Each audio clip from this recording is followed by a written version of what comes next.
Welcome to this playthrough of the Grey Havens expansion.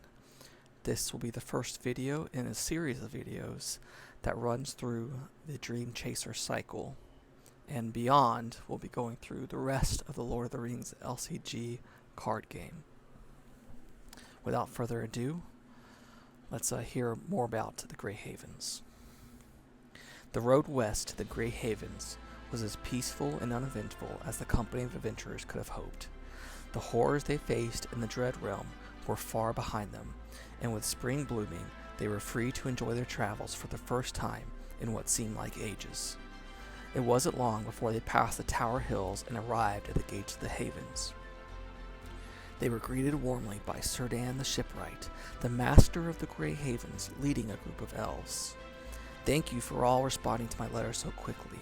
Allow me to welcome you to Mithland, the last port of the elves east of the great sea of Belegaer," he said to the heroes with a smile. The wisdom of ages past shone in Círdan's eyes. "Follow me, and I shall bring you to our meeting chambers. There you shall discover the reason why you have traveled many leagues from Rivendell." Eager to assist in whatever manner they could, the company followed the elves through the gates and were escorted to a tall white tower overlooking the Gulf of Loon. Elegant elven ships were docked in the harbors, tall and white with the star of Arendelle shining upon their sails. They were as much works of art as they were sailing vessels, beautiful examples of the exceptional craftsmanship of the elves. Strangely, there were also two Gondorian vessels docked in the port, the White Tree of Gondor emblazoned upon their sails. The tower's circular meeting chamber was beautifully decorated. Open arched windows facing the west allowed for a steady breeze of sea wind that kept the company cool as they waited. Soon after their arrival, a weary middle-aged man entered the room. He had long black hair, a thinning beard, and high cheekbones. "This is Lord Calfon of Dal Amroth," Círdan introduced the man, "and he has come a long way by sea to seek our assistance." Lord Calfon stood and smiled, shaking their hands one by one. His eyes were equal parts relief and worry. "It would be easier if I'd started at the beginning," Calfon explained as he sat down at the table, worriedly fidgeting with his clasped hands. Círdan made a gesture to the nobleman as if to give him the floor, and Calfon told his tale. "It started but a few months ago. I had a peculiar dream, the most vivid dream I have ever had, and in this dream I saw a beautiful island in the wide ocean, and I longed with all my heart to go there. I saw ruins of ancient Númenor that sprawled across the land, reaching even deeper below the waves. The moment I awoke, I knew that it was not a simple dream, but that was not the only dream I had. I continued to dream of the island and its secrets for months. To this very day, I have visions of its temples and ruins. I did not believe the island could exist, because we in Gondor are taught that Númenor sank beneath the ocean in its entirety. I've heard of that wisdom and foresight of Elf Lord Círdan, and thought that if anyone should know of the great ocean of Belegaer, it would be the elves who sail its seas. So I took my ship, the Dawnstar, and the fastest ship from the fleet of Dal Amroth, the Silverwing, and ventured here in the hope Círdan could lend his wisdom." He nodded to Círdan, who turned to address the heroes. "I've been assisting Calfon in interpreting his dreams, and have come to the conclusion that the island in his vision is but a sunken peak of Númenor. That land indeed drowned beneath the waves when the Valar unleashed their wrath upon the Númenorians, but I believe its highest peak may have survived its downfall. It cannot be coincidence that Calfon, one of Númenorian blood, dreams of his ancient homeland." The heroes listened to Calfon's story and the wisdom of Círdan's with great interest. Once Círdan had finished speaking, one of the heroes stood and politely asked, "Even knowing of the island's origin, finding it in the open ocean would be quite an undertaking. Of what assistance can we be on this venture?" Círdan walked to the chamber's open windows and looked out to the Gulf of Loon and the harbor of Mithland. "This will be a long journey, and while I cannot see what dangers Calfon should face, I sense that great peril falls in his wake. I have not the power to command you, but should you desire to assist, I would ask that you sail with him and help him reach the island from his visions. I sense the utmost importance in his quest." The heroes looked among themselves for a while, but there was no argument or debate. The urgency in Círdan's voice and his fabled foresight were all the heroes needed. They nodded to one another in agreement. "We shall accompany Lord Calphon on his voyage," one of the heroes stepped forward and spoke. "But we have not a vessel of our own." Sirdan smiled and his eyes shone bright, as though he knew the heroes would accept. He bid the heroes follow him and exited the chambers with eager steps. The company followed close behind. They accompanied the shipwright down many flights and through wide archways until they came at last to the dock of the havens. Sunlight danced on the water's surface, and seagulls sang over the Loon. "Behold," said Sirdan, motioning to the nearest dock. A beautiful elven ship lay anchored in port. It was white, with folded wings on its sides, and on its prow was carved a majestic swan. "I envisioned this vessel long before Calphon reached out to us," the elf lord said, placing his hand upon the side of the ship with care. "It was built for a voyage of paramount importance, but has never left yet the Gulf of Loon. I believe this is the journey for which it was built. From here on, the ship shall be known as the Dream Chaser. I give the ship and its crew to you, the champions of Gandalf and Elrond, to keep you safe in your journey. And there is another vessel docked in this port, the Narnalinya, which you may also find useful should you need it. These ships, and those of Lord Calphon, shall be your fleet." The Dream Chaser's strength and beauty were second to none, and the heroes thanked Sirdan with all their hearts, humbled by the greatness of the shipwright's gifts. We shall not fail you in our quest," spoke one of the heroes, bowing low. "Nor shall we fail to keep safe the gifts of the havens." "I do not doubt it," Sirdan replied, smiling, and with that, preparations were made for their long voyage. The heroes will start off on the mission Voyage across the Belegaer. I will note that I'm playing in a difficulty between easy and normal. On easy, you start each hero with a resource, which I've done, but you also take out all the gold ringed encounter cards from the encounter deck. I have not done that, so I've just given each hero an extra resource to start the game. Let's look at our scenario for this evening. Departure from the Havens. The Dream Chaser and her fleet depart from the Grey Havens in search of the island from Calphon's dreams. Only a week out from the coast, the black sails of Corsair ships can be seen in pursuit. Setup. Prepare the Corsair deck, which I've done, it's off to the side. Players prepare their fleet, which we're about to do here in a second. Shuffle each stage 2 card in the quest deck so that their order is random. That has been done, leaving stage 3 on the bottom. Search the encounter deck for 1 copy of Rolling Seas and 1 copy of Scouting Ship, and add them to the staging area.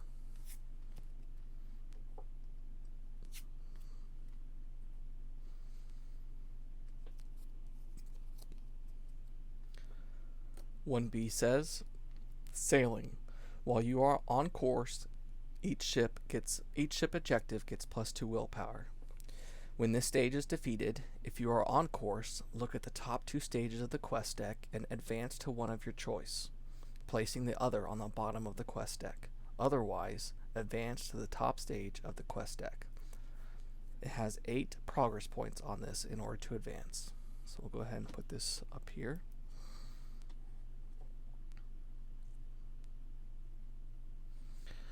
So we will be running a Noldor deck with a lot of deck draw, with card draw, and we're going to be cycling through our deck, hopefully, getting a lot of card draw out and playing those for cheap costs.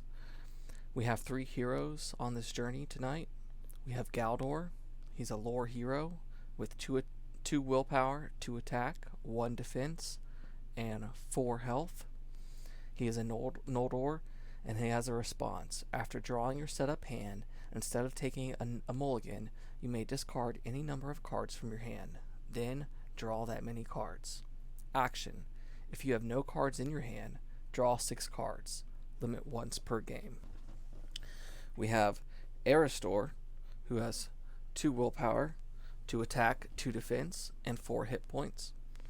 He's also Noldor. Draw 3 additional cards at the beginning of the resource phase. But at the end of the round, discard all cards in your hand. Finally, we have Arwen. She has 3 willpower, 1 attack, 2 defense, and 3 hit points. Action: discard a card from your hand to add 1 resource to a Noldor hero's resource pool, or to Aragorn's resource pool. And she is a spirit. We have 2 lore and 1 spirit. Finally, in this scenario, we're going to be sailing across the ocean, and we have 2 ships.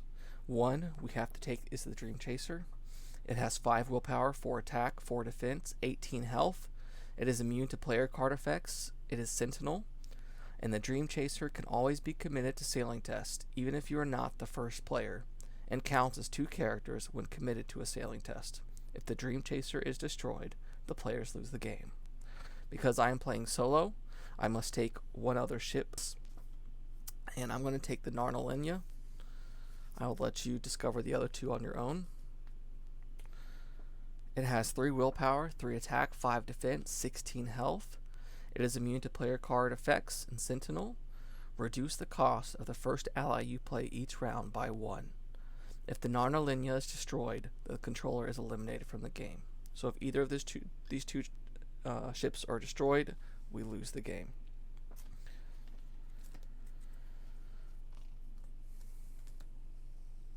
Alright, so to start off our turn,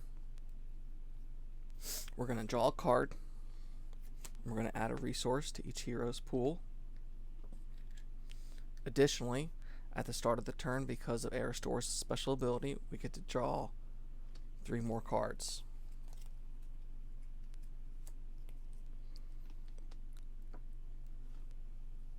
Alright, let's see what we can use.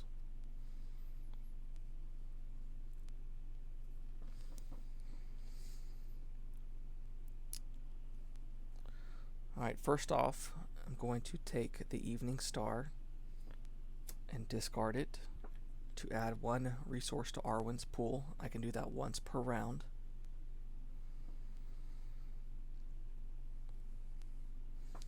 I'm going to use Durin's Runes to draw 2 cards and then discard 1 card from your hand.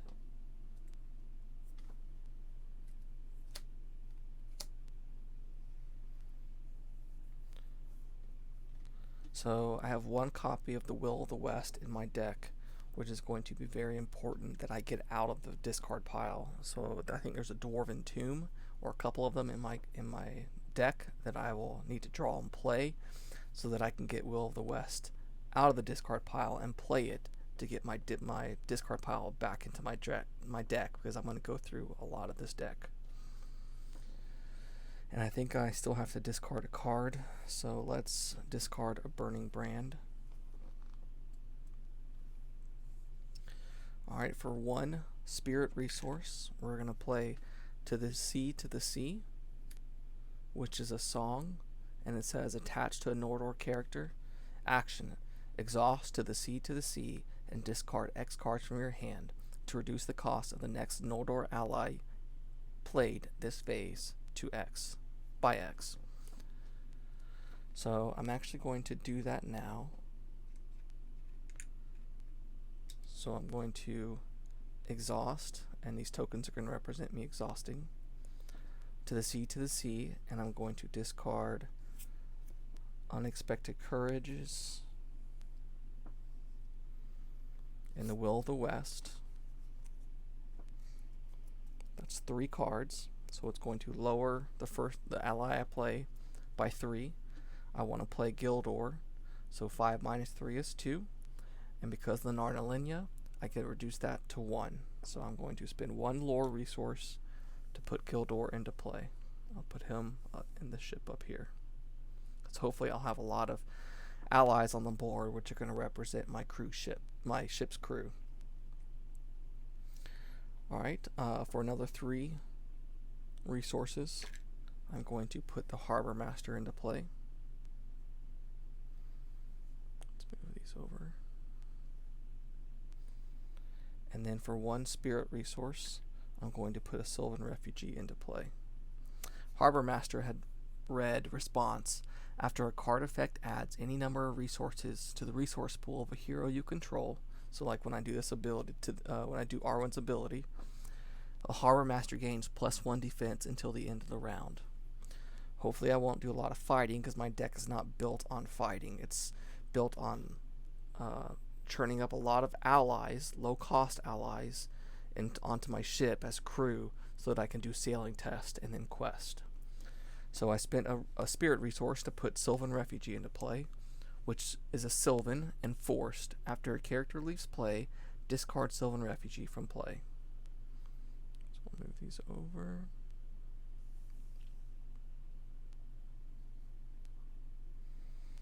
That leaves me with 2 cards left, and I have 1 spirit resource to hopefully keep it for a test of will, so I can cancel any treacheries that might come out of the deck. And I'm going to use this Elrond's Council. If you control a unique Noldor character, which I do, give another character +1 willpower until the end of the phase and lower your threat by 3. Alright, so new to the Grey Havens, we have to do what are called sailing tests. So we're sailing across the ocean, and the storms come, currents ripping our boats off course, and so we have to use our crew to stay on course. When we go off course, it's very bad. It has a very bad connection with the encounter deck. This card represents us being either on course or off course. The sun means on course, and any other heading, whether it's cloudy, rainy, or stormy with the lightning, means off course. Lightning is the worst, but regardless, all 3 of these represent being off course. So we always want to be on course, which is on the sunny side. So before we quest, we have to do a sailing test. So we have to rotate this counterclockwise to showing us being off course, and we need to commit our crew to a sailing test. When we commit the crew, we're going to have to exhaust them, so they won't be able to be used for attacking, defending, or questing. So I'm going to, I think,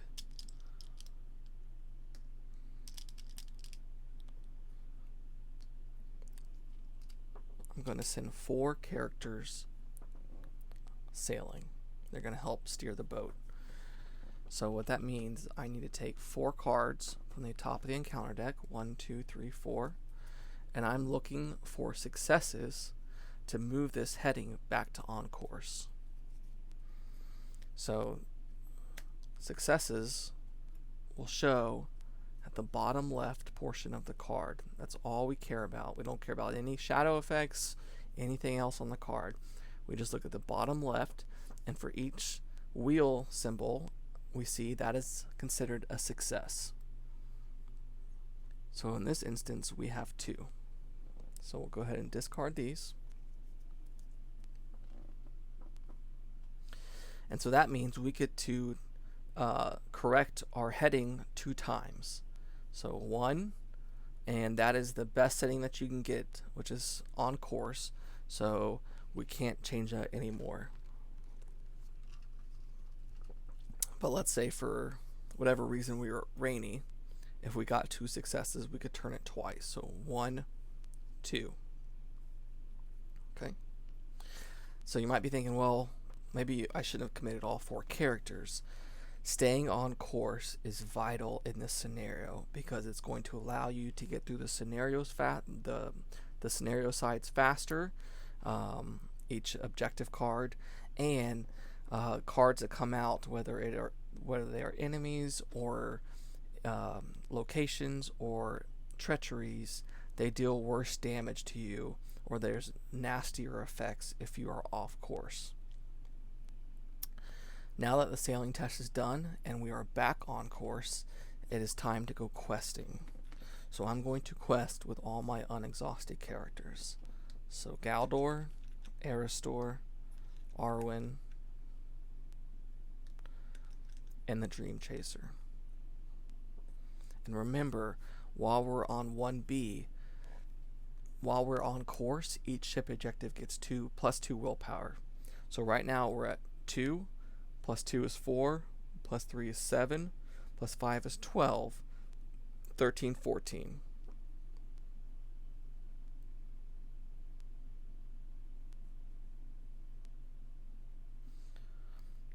So I'm going to do that to show our questing points so I don't forget. So now we need to draw a card from the encounter deck, and maybe it'll be a treachery and I can discard it with a test of will. It is a treachery. Winds of Wrath. When revealed, if you are off course, deal 1 damage to each character in play. If your heading is at the worst setting, this effect cannot be cancelled. Well, I don't need to cancel that because we are not off course.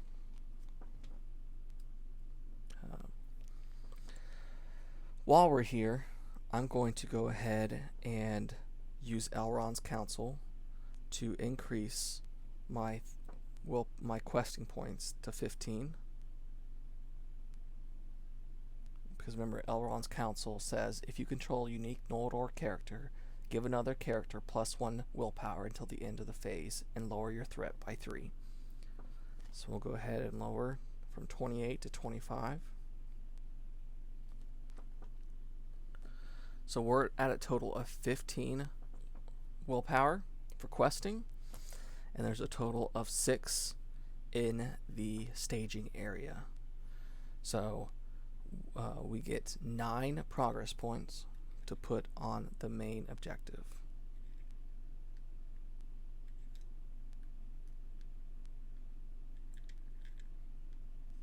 Which is enough to move on to the next card.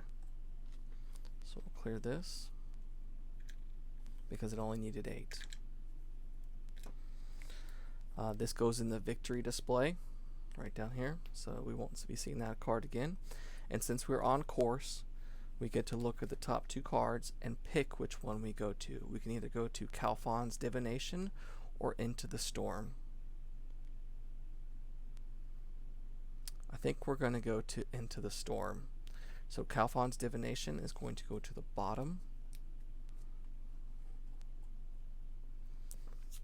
And Into the Storm reads, Calfon squints at dark storm clouds on the horizon. In my dream, the skies were dark and full of wrath. Perhaps the island lies within that squall. You hesitate. Guiding your ship into a deadly storm is foolish at best. But what if he's right? When revealed, search the encounter deck and discard pile for 1 copy of Waterspout and add it to the staging area. Shuffle the encounter deck. Let's see if it's in my discard pile. It is not.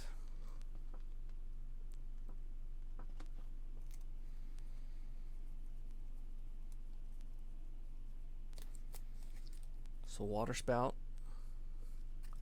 gets added to the staging area. We will shuffle the encounter deck.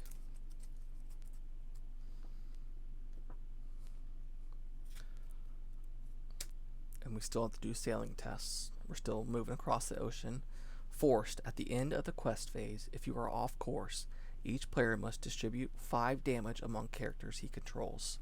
It requires 2 progress points to move on. We now go to the travel phase, and I think I am going to travel to the Waterspout in order to get the threat out of the staging area.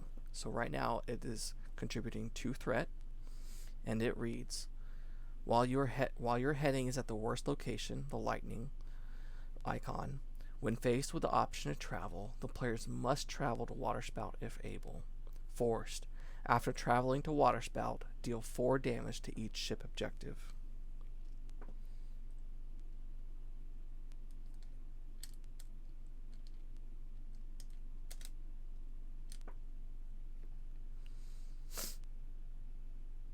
So we'll put 4 damage on both ships. And this deck is designed to get through this scenario as fast as possible, so I'm not as worried as much about taking damage on these ships as they should be able to take it by the time we get to where we need to go. Alright, we go to engagement checks. I am not going to optionally engage anything in the staging area. And scouting ship has an engagement check of 35, but it also gets minus 15 engagement cost while you are off course. So if we were to be off course, this would engage us, and it has a boarding 1, which means we would draw 1 card from the Corsair deck, which are generally pirates, and they would board our ship.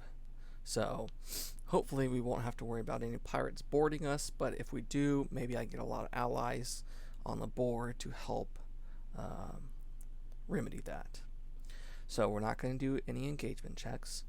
So we're going to ready up.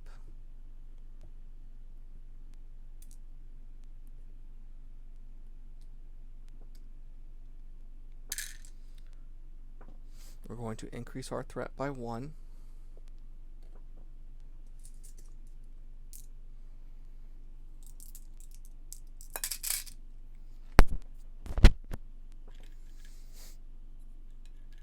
And then it'll be the end of the round, so a test of will will have to go to my discard pile because of Aristor's ability, which says at the end of the round, discard all cards in your hand. So we need to do the resource phase to start the new round. So 1 to each, and then draw 1 card, and then because of Aristor's ability, draw an additional 3.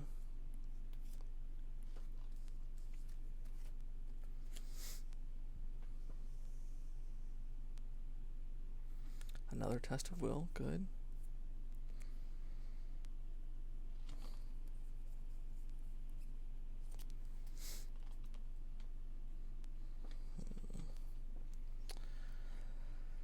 So I would like to use the Evening Star to clear the water spout, because the Evening Star reads, action plays 2 progress on any location.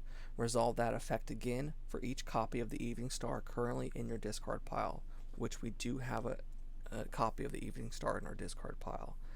But that would require 2 resources, and I don't want to spend, and that's lore, I don't want to spend both of those because I want to get another ally on the board. So I am going to discard to the sea to add another resource to Arwen's pool, because she could always use some resources. And this in effect gives the Harbor Master +1 defense. Hopefully we won't need that. And then I'm going to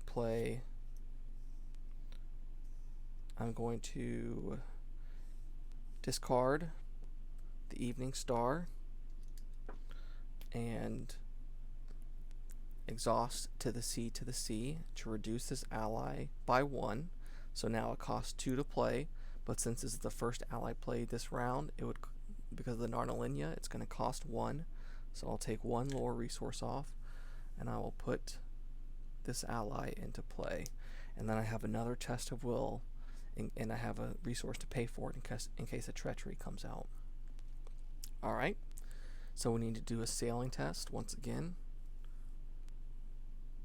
We need to shift off course. We need to exhaust to see who goes sailing. We don't need a whole lot of questing, so I want to really make sure that I stay on course. So let's do 5 this turn. 1, 2, 3, 4, 5. This one goes back to the top. Alright, come on, successes. No success. There it is. There's the 1 success I needed.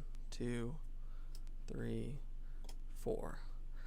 It's a lot of successes, so I want to make sure I sail hard next turn, because there might not be as many. So we go back to on course, and now we quest. I'm going to quest once again with all my exhausted or unexhausted characters. So I have 2, 3, 4, 5, 6, 7 plus 5 is 12. Let's go ahead and mark that so I don't forget. And then let's draw a card from the encounter deck. So it is Rough Waters. While Rough Waters is in the staging area, cancel the first success symbol found during each sailing test. So I definitely want to get rid of that from the staging area. But right now, in the staging area, we have 4, 5, 6, 7, 8 total threat. So 12 minus 8 is 4. So 4 is going to go on the water spout and clear that. And then we have a choice to travel. I will travel to the Rough Waters because I want that out of the staging area. I do not want to cancel the first success. We go to engagement checks. Once again, we're on course, so the scouting ship will not engage us, and I will not optionally engage it. So the combat, there's no enemies attached with us, so we will go ahead and move on to the next round. So clean up. We will unexalt. We will refresh our characters.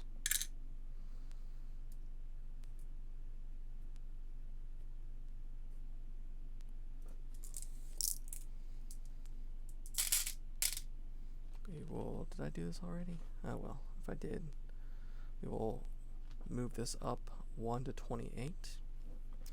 Unfortunately, I will have to get rid of a test of will. Start the new round by giving each hero a resource, and I will draw 4 cards.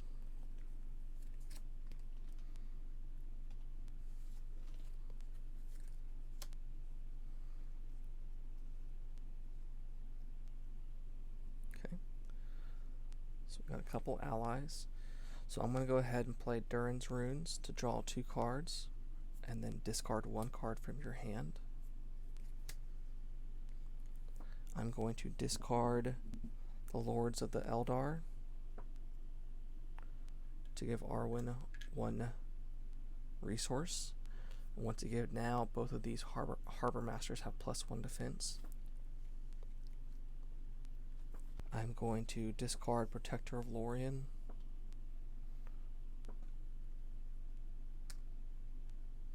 And exhaust to the sea. Oops, wrong one. Exhaust to the sea to the sea.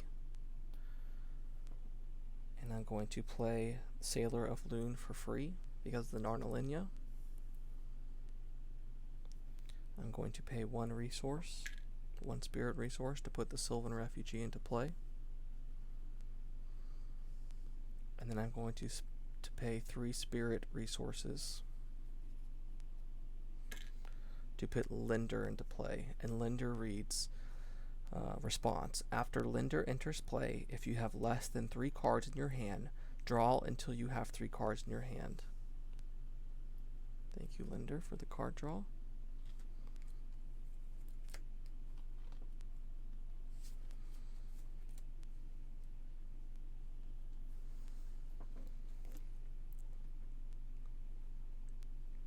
I don't have the resources. Did I discard a card for Arwen's ability? I think I did, but I don't remember. We will say I did. So we will go ahead and play 1 resource, 1 green lore resource to put Protector of Lorien. We're going to attach it to Aristor. And I wish I could play a Sailor of Loon, but I can't, because I don't have enough spirit resources. Alright. So we need to do a sailing test.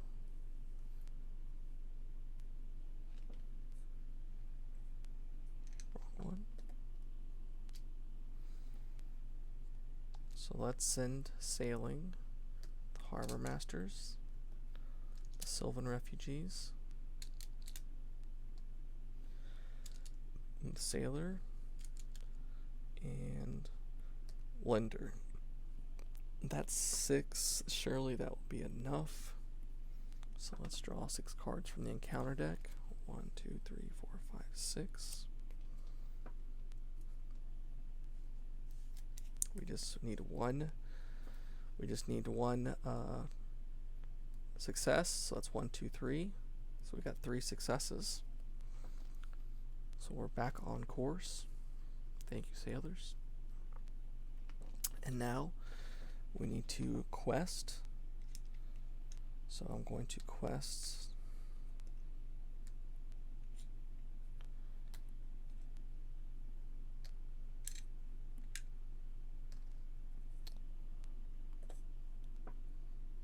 and we're questing for 2, 4, 5, 6, 7, 12, 13, 14, 15, 16, 17, 18. And we need to do 5 progress points. Okay. I do not have a treachery though.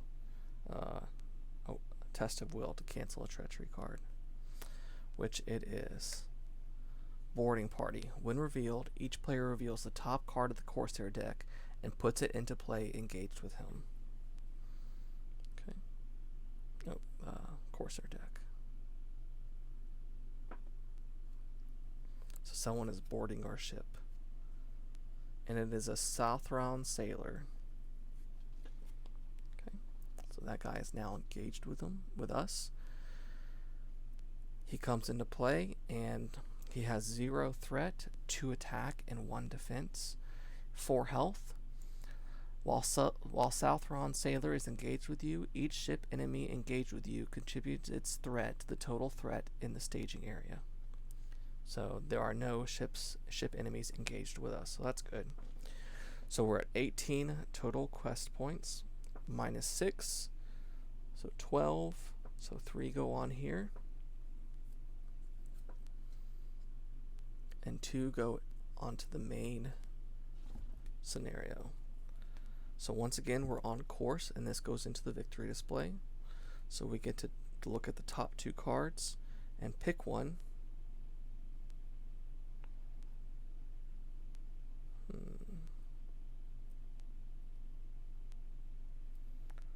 Let's go with the Star's Guidance. So this reads, Calphon recognizes a bright star in the night sky, pointing to it. There! That star! I remember that star from my vision. I believe we must follow that star if we are to reach the island. Calphon's guidance has led you this far, but none of your maps or almanacs make any mention of this bright star. Search the encounter deck and discard pile for 1 copy of Starlit Sea and add it to the staging area. Shuffle the encounter deck. So I'm actually going to look through the encounter deck first because I want to see if it's in here. But I also want to see if there's how many more successes there are. So that's 1, 2, 3. I do not see it in there. So I know there's 3 successes in there that's left. So we'll give that a good shuffle.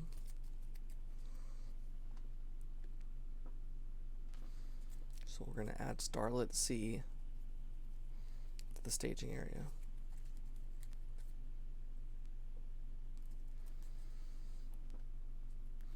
And the Starlit Sea reads, it has 3 threat. You need 2 progress points on it. While you are off course, travel. Raise each player's threat by 3. Okay. So let's put this back. Also, the Star's Guidance says it has 4 progress points that we need on it. While you are off course, each ocean location gets +1 threat. So let's go ahead and travel to the Starlit Sea because we are on course.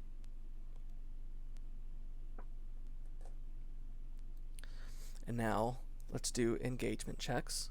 The scouting ship, we're not going to optionally engage anything, and the scouting ship is still at 35. So now we need to go to combat phase. I do not have anyone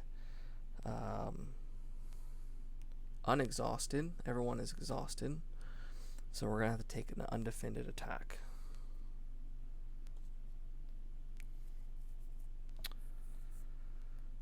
So, alright, so it's going to do 2 damage. Shadow, if your heading is at the worst setting, attacking enemy makes an additional attack after this one. And it is not. So it's going to, we have to assign 2 damage to a hero. Let's go ahead and assign that to Galdor. And I have nothing to attack back with. Alright. So let's move on to the refresh refresh phase.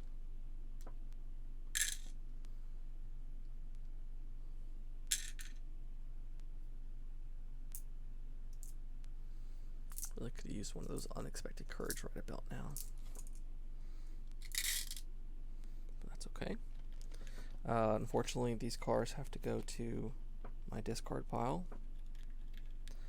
We'll give each hero a resource, and we will draw 1, 2, 3, 4 cards. Can't forget to raise our threat to 1. Take a sip of water real quick.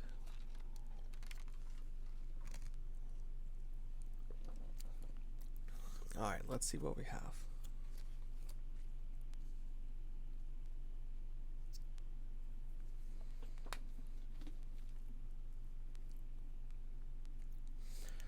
Alright, so first off, we're going to discard Elven Light to put a resource on Arwen's card.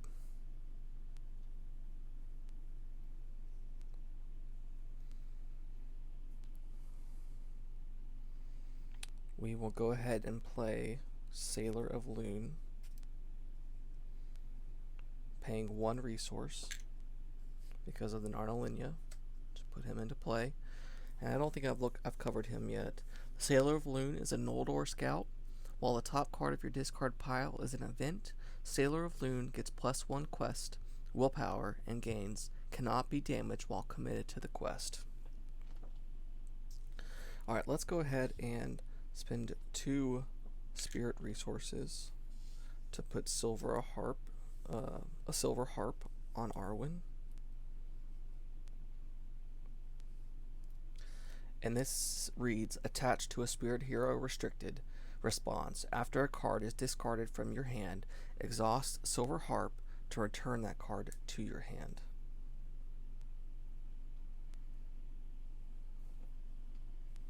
Alright.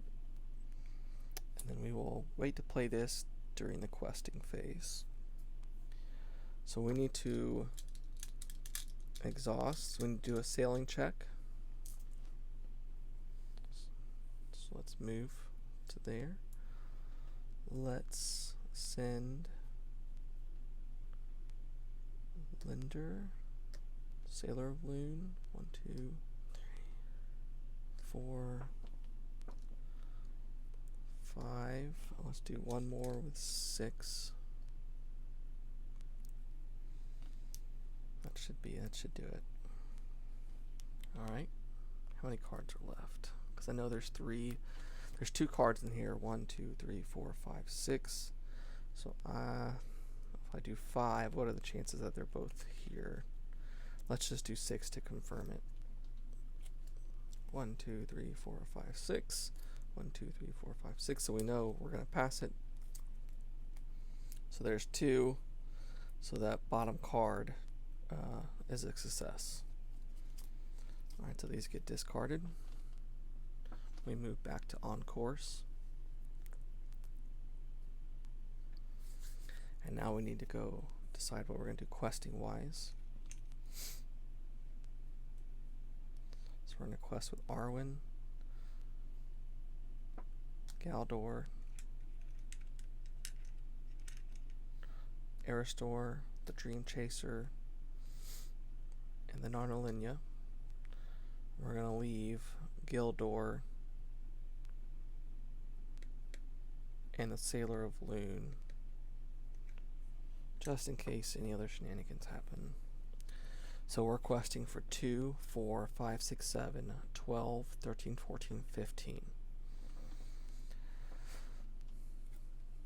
And it is a treachery. Either remove all progress from the current quest and raise each player's threat by 4, or shift your heading off course. Well, I definitely don't want to shift my heading off course. So there is no progress to remove. I'm going to raise this by 4, and this will make it 33.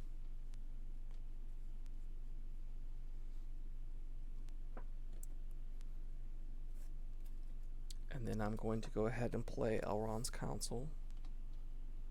And as an action, if you control a unique Noldor character, give another character +1 willpower until the end of the phase and lower your threat by 3. So we're going to lower my threat to 30 from 33. And then I get +1 willpower. And I didn't use my dice to remember my questing, so let's do this again. 2, 4, 5, 6, 7, 12, 13, 14, 15, 16. 16 minus 6 in the staging area is 10, so 2 goes on the Starlit Sea.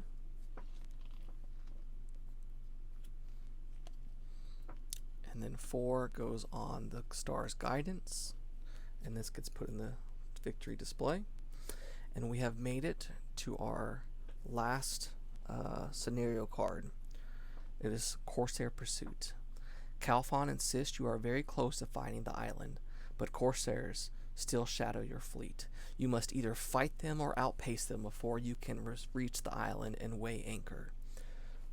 When revealed, search the encounter deck and discard pile for the ship enemy with the highest threat and add it to the staging area. Shuffle the encounter deck. So I'm looking through the... It has 4. I believe 4 is the highest. Yep. And then I need to shuffle the encounter deck since we ran out.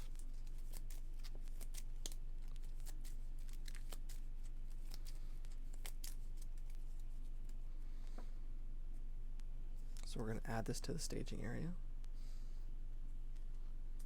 We're going to flip this. And it needs 10 progress points on it. You cannot place progress on Corsair Pursuit unless you are on course. If there are no ship enemies in play, you have defeated your pursuers and win the game. If this stage has 10 or more progress on it, you have lost your pursuers and win the game. So there's 2 ways we can win. Either destroy all the ship enemies, but then we have to have them encounter us, and we don't want that because they would bring pirates with them. Or we can try to outrun them, and that's what we're going to try to do.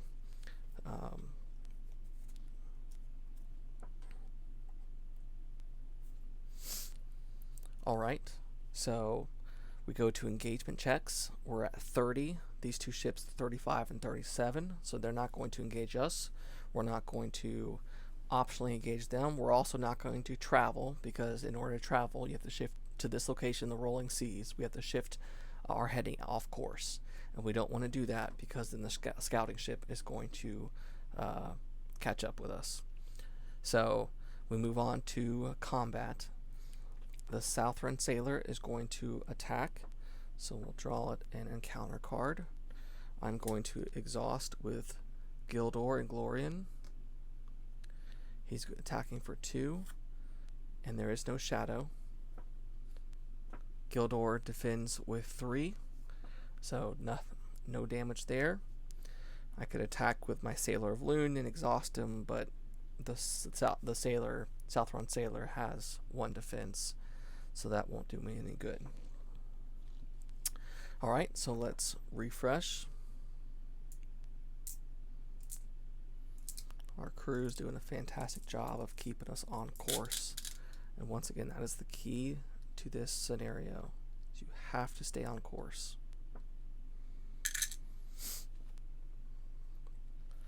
Let's raise our threat by 1. And I'd really like to win in the next couple turns so that these guys do not engage us.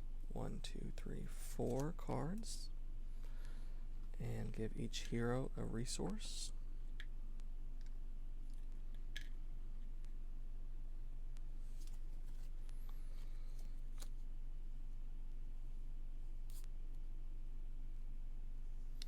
So we can't play Gildor. So I'm going to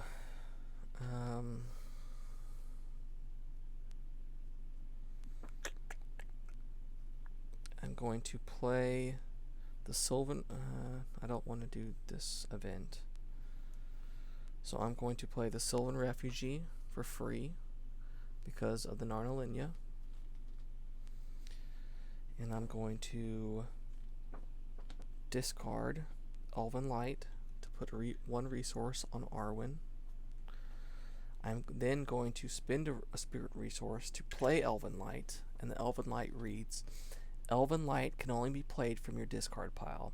Action, return Elven Light to your hand from your discard pile, and then draw 1 card. Okay.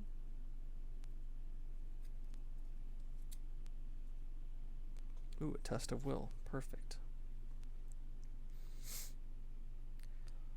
And that is all I can do. And I have treachery cancellation. That's fantastic. But I can't put Gildor into play because he is already in play. So you know what? We're going to exhaust Gildor. To look at the top 3 cards of your deck, switch one of those cards with a card from your hand, and then return the 3 cards to the top of your deck in any order.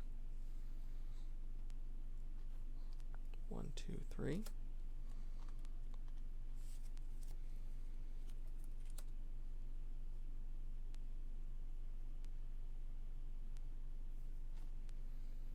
So we are going to put Gildor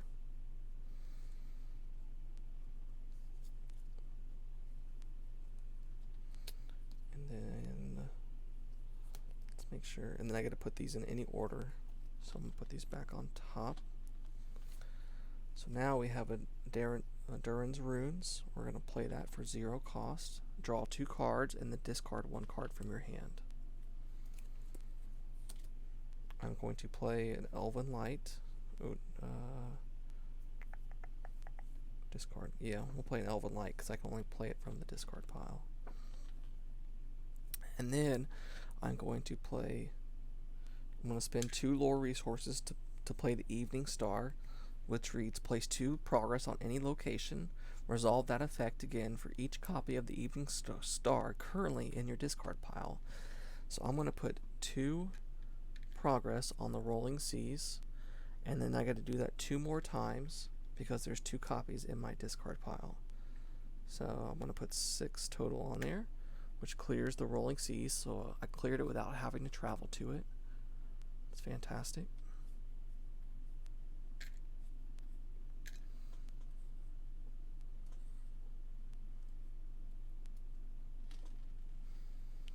And then I don't want to play Deep Knowledge because I don't want my threat going up any more than it is.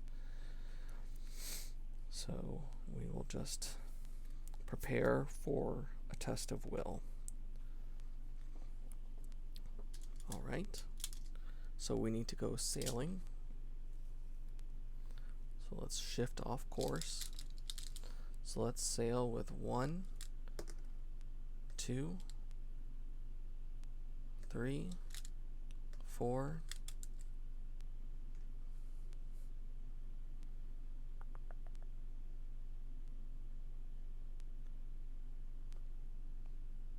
5, 6, because the Dream Chaser counts as 2.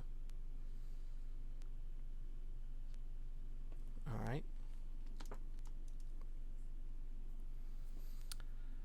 So we need to draw 6 cards from the deck. 1, 2, 3, 4, 5, 6. We need 1 success, and we have 1, 2, 3, 4. So we're back on course. And now let's try to quest. I don't think we'll be able to quest all the way, but let's do Galdor, Aristor, Arwen, the Grey Haven, the Narnolinia, Sylvan Refugee, Sylvan Refugee, Sylvan Refugee, and we'll leave him for the Southern Sailor.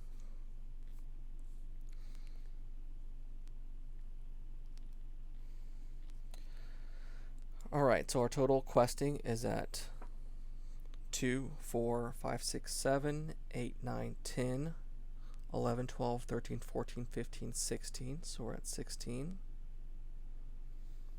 I'm actually hoping for a treachery. If I can find 16 on this dice. Draw a card. It is not. It is a fog bank. And so the total threat is 2 plus 4 is 6, 7, 8. So we would make 8 progress on the quest card, but I'm going to use an action, the Protector of Lorien, which reads, discard a card from your hand to give attached hero +1 defense, or +1 willpower until the end of the phase. So I think an official errata came out that you can only do this 3 times in a phase or a round, but I'm not going to have to worry about that. So I'm going to discard 2 cards to move this up from 16 to 18. And now 18 minus 8 is the 10 progress that we need to lose these ships. So let's read the ending. And if you don't want to know this, you can turn it off now. "I don't see any more of them," one of the heroes shouted, looking out over the great sea for any signs of black sails. The Corsairs had pursued them across many leagues of ocean. To see their horizon with no signs of the enemy was a great relief to the heroes and to the crew. "I don't understand," Calphon said quietly. "Gondor is a hated enemy of the Corsairs of Umber. 'Tis true, but why would these Corsair pursuers pursue us for so long and so far?" "I am more concerned with the fact that they were so far north to begin with," the hero chimed in. "We were only several days out from the havens when we first spotted them. If it can't be a coincidence," she concluded. "They must have followed your ships from Dal Amrath." Calphon's eyes widened, and he was stricken with concern. "What? But I hadn't seen any signs of them in my voyage north." He gripped the ropes of the ship tightly, his knuckles turning white. "It pains me greatly to think that my actions may have put the elves of the havens in danger. I hope that Círdan will forgive me." The hero comforted Calphon with a smile. "Don't worry. All this confirms is that our journey is not in vain. The Corsairs must have pursued us this far for a reason. Our aim should be to discover that reason. Let us find the island from your dream and see for ourselves what secret it holds." Tune in next time where we go over the scenario, The Fate of Numenor.